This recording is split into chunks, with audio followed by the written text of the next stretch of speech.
Bonjour les enfants, c'est Élise. Bienvenue dans mon coffre à contes. Le vieux coffre s'ouvre. La poussière scintille. Une nouvelle aventure arrive jusqu'à vous. Aujourd'hui, nous allons découvrir l'histoire de deux animaux très connus. L'un est perché tout en haut d'un grand arbre et l'autre se balade juste en dessous, le ventre qui crie famine. Et oui, c'est l'histoire de Maître Corbeau et de Maître Renard. Vous êtes prêts à écouter leur drôle d'aventure? Alors, on ouvre grand ses oreilles et c'est parti. Imaginez, dans la grande forêt, tout en haut du plus vieil arbre, il y a Maître Corbeau et il est très fier, oh là là.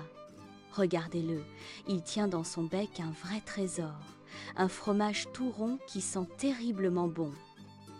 Mais chut, juste en dessous, caché derrière un buisson, il y a le rusé Maître Renard.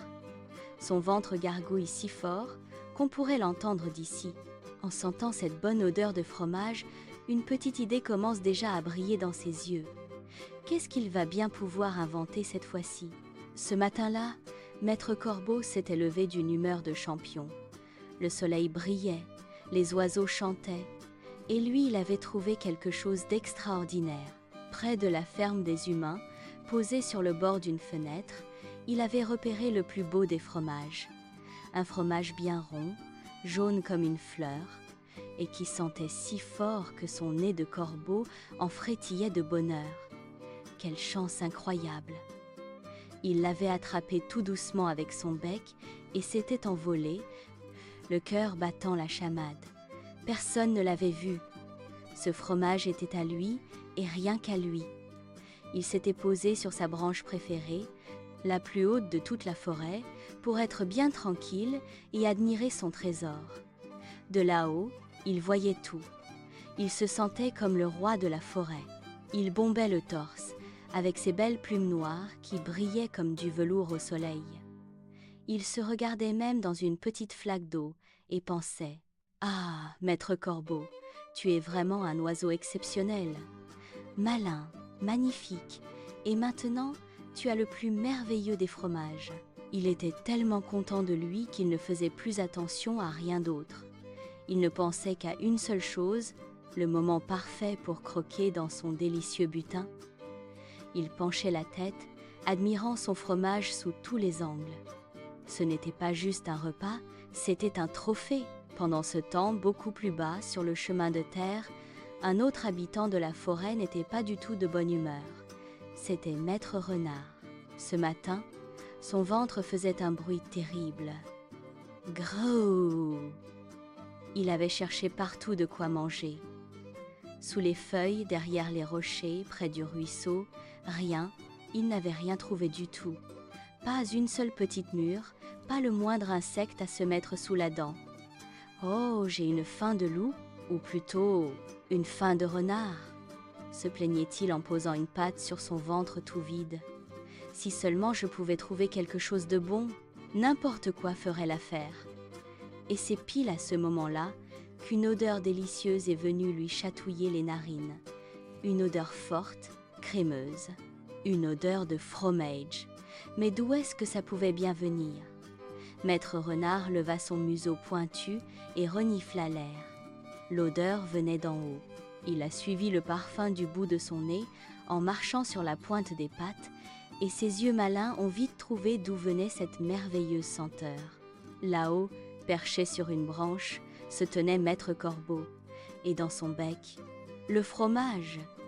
Le cœur du renard s'est mis à battre plus vite. Un fromage entier, rien que pour lui. Son estomac gargouilla encore plus fort. Il lui fallait ce fromage, c'était une question de survie. Mais comment faire? Le corbeau était bien trop haut, et il n'allait jamais accepter de partager, bien sûr. Non, pour réussir, il fallait être plus malin. Il fallait être un renard. Et voilà que la petite lumière de la ruse s'alluma dans sa tête. Il avait un plan. Tout doucement, Maître Renard s'avança sous l'arbre du corbeau. Il prit son air le plus gentil, un grand sourire aux lèvres, et lui fit un petit coucou de la patte. « Hey, bonjour, monsieur du corbeau. lança-t-il d'une voix douce comme du miel. Maître Corbeau, qui était en pleine admiration de son fromage, sursauta un peu. Il baissa les yeux et vit le renard qui lui souriait. D'habitude, il se méfiait des renards, mais celui-ci avait l'air si amical. Il hocha la tête pour dire bonjour, en serrant bien fort son fromage dans son bec. On n'est jamais trop prudent. Le renard fit comme s'il n'avait même pas vu le fromage, alors que, bien sûr, c'était la seule chose qui l'intéressait. Non, il décida de commencer par des compliments. C'est la première étape de son plan. « Oh, monsieur du Corbeau !» continua le renard, l'air complètement ébloui. Je passais par là et je n'ai pas pu m'empêcher de m'arrêter. Que vous êtes magnifique, que vous me semblez beau. Le corbeau entendit ces mots et sentit son petit cœur tout fier se gonfler de joie.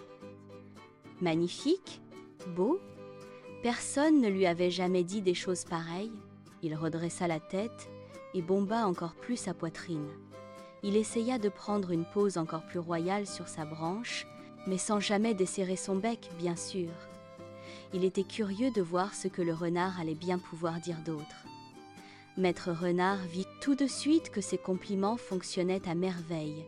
Le corbeau était aux anges. C'était le moment de continuer.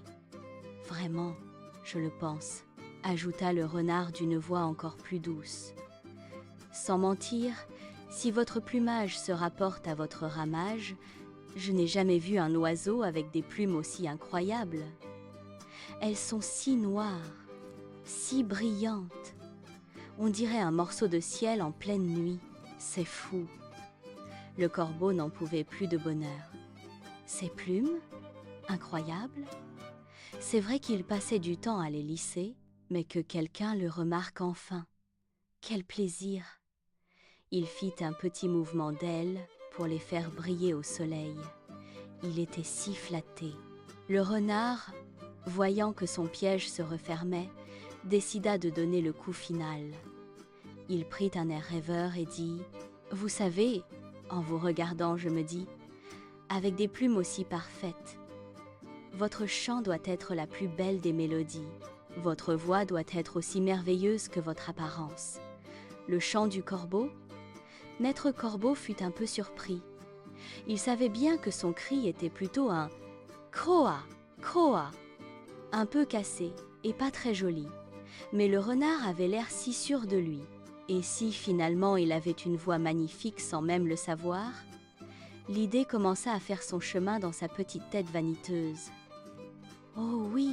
s'exclama le renard en levant les yeux au ciel. « J'en suis persuadé. Si vous chantez aussi bien que vous êtes beau, alors vous êtes le phénix des hôtes de ces bois, le roi de tous les oiseaux. Le phénix, le roi, pour Maître Corbeau, c'en était trop. » À ces mots, il explosa de joie. L'envie de prouver au renard qu'il avait raison devint plus forte que tout, plus forte que la faim, plus forte que la prudence. Il oublia son fromage, il oublia tout. Il devait montrer sa voix spectaculaire. Il devait chanter pour ce renard qui, enfin, le comprenait. Et alors, pour montrer sa voix si belle, Maître Corbeau fit la seule chose qu'il ne fallait surtout pas faire.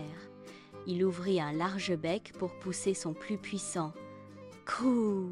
À cet instant précis, le fromage, qui n'était plus retenu, glissa.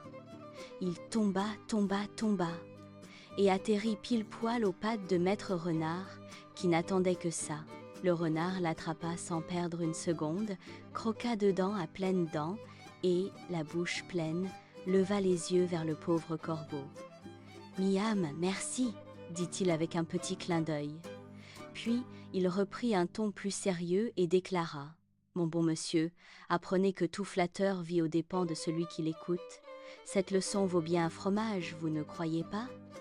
Ça veut dire que les gens qui font beaucoup trop de compliments le font souvent pour obtenir quelque chose en échange. » Le corbeau, tout penaud sur sa branche, regarda son fromage disparaître dans la gueule du renard. Il avait honte et se sentait tout bête. Il avait tout compris.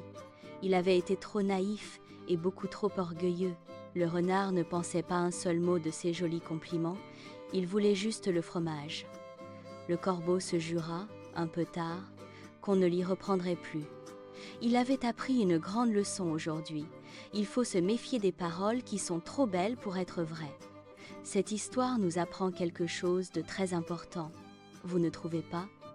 C'est toujours agréable de recevoir un compliment, mais il faut faire un peu attention quand quelqu'un en fait beaucoup trop, juste pour obtenir quelque chose. Et voilà, notre histoire est terminée. Vous avez aimé cette histoire ? Moi, j'adore la raconter. Le coffre d'histoire se referme doucement, gardant la clé de cette nuit douce. Voilà les enfants, notre histoire touche doucement à sa fin.